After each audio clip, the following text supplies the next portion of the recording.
Nagdeklara na rin ng state of calamity ang bayan ng Calasiao sa Pangasinan. Yan ang balitang tinutukan live ni Jasmine Gabriel Galban. Jasmine? Chris, sa mga oras nga na ito ay tuloy-tuloy pa rin ang buhos ng ulan sa bayan ng Calasiao. Dito nga yan sa probinsya ng Pangasinan. Samantala, mula sa 17 na barangays na lubog sa baha ay mas lalo pa ito nadagdagan at lumampas na sa 20 na barangays na binabaha ngayon sa bayan. Idiniklara na ang state of calamity sa Calasiao, Pangasinan. Dahil ito sa epekto ng malawakang pagbaha sa bayan, bunsod ng nararanasang kalamidad. Malaking tulong daw ito upang magamit ang emergency funds ng LGU sa pagtugon sa pangangailangan ng mga apektadong residente. Simula kagabi, halos hindi huminto ang tawag sa hotline ng MDRRMO sa Calasiao, Pangasinan. Sa tulong ng PDRRMO Wasar Team, Coast Guard, PNP, BFP, Red Cross at Philippine Army, nilusong nila ang lagpas-taong baha upang ma-rescue ang mga residente at maihatid sa evacuation center. Hanggang 6 feet above, lagpas-taong tubig baha. So mula po kagabi hanggang ngayon po ay ongoing pa rin po ang ating rescue operations. Sa tala ng MDRRMO as of 11 a.m., nasa 21 barangay na ang lubog sa baha. Kabilang ang mga barangay ng Talibao, Lumbang, Ambunaw, Buod, Gabon, Longos, Poblacion East at West, Mangkup, Bunlag, Lasip, Kasban, Banawang, Malabago, Nalsyan, Dinalawan, Sungkoy, Doyong, Kabilukaan, San Miguel at San Vicente. Sa ngayon, nasa 87 families o 388 individuals na ang nasa Calasiao Sports Complex na ginawang evacuation center. Aabot na sa 10,236 na pamilyang apektado ng baha sa bayan, base sa tala ng MSWDO. Malalim po ang baha.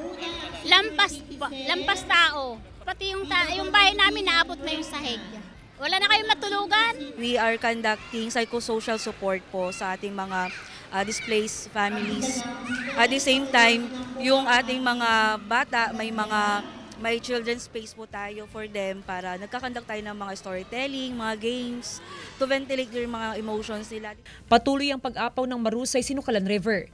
Inihahanda na rin ang mga food packs na ipamamahagi sa mga apektadong residente.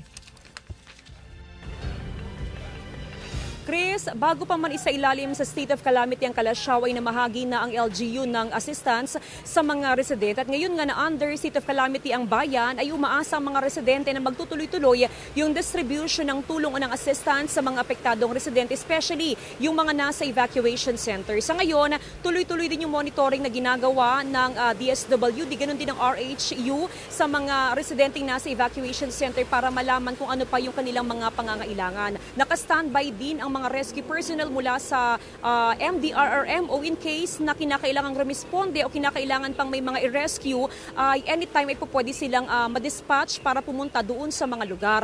Samantala, update naman dito sa may Nalsyan, San Miguel Road kung saan sa mga oras nga na ito ay patuloy na tumataas yung antas ng baha sa kalsada kung kaya't pahirapan din yung pagmaneho o yung pag-andar ng mga sasakyan dito nga sa lugar.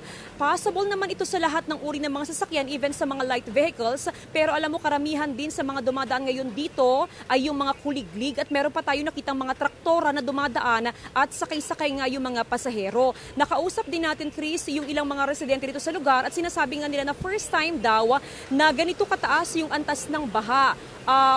Yearly na binabaha yung kalsada, pero hindi naman daw ito umaabot doon sa mga kabahayan, partikular sa may part ng barangay San Miguel. Kasi Chris, dito sa ating kinaroroonan, itong right side ko, yan ito yung part ng barangay San Miguel. Samantalang doon sa left side naman, dyan yung mga bahay naman na under naman ng barangay Nalsyan. At sinasabi nga nila na before daw hindi naman umaabot sa bahay yung baha, pero this time ay inabot na yung garahe at meron na ring mga bahay na kung saan meron na ring pagbaha doon sa kanilang mga lugar. Kaya naman patuloy ang monitoring na ginagawa ng MDRRMO sa iba't ibang mga barangay sa Calasiao, Pangasinan. Chris?